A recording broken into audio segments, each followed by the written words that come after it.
Manne céleste 26 mars. Nous ne sommes point de la nuit ni des ténèbres. Ne dormons donc point comme les autres. Première épître aux Thessaloniciens, chapitre 5, versets 5 et 6.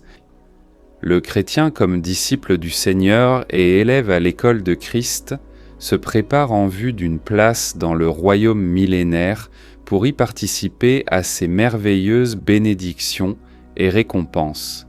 C'est pourquoi nous voyons la nécessité des avertissements répétés des Écritures que les membres du peuple du Seigneur soient éveillés, qu'ils ne dorment pas et ne soient pas paresseux ni surchargés par les soucis de cette vie, mais qu'ils soient des fervents d'esprit, servant le Seigneur.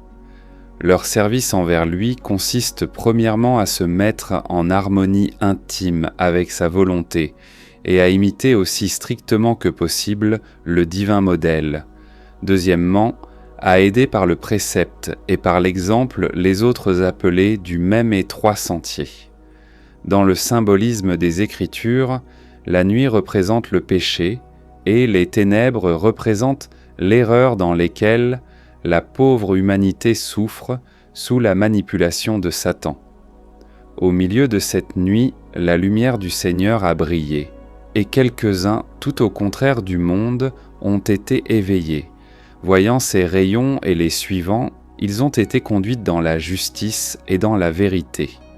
Ceux-là, le peuple du Seigneur, sont constamment sensibles à la lumière et marchent en elle. Question. Quel a été pour moi le sens de ce texte cette semaine? Pourquoi? Comment cela s'est-il produit? Quels furent les résultats? Quel profit devrais-je tirer de ces derniers?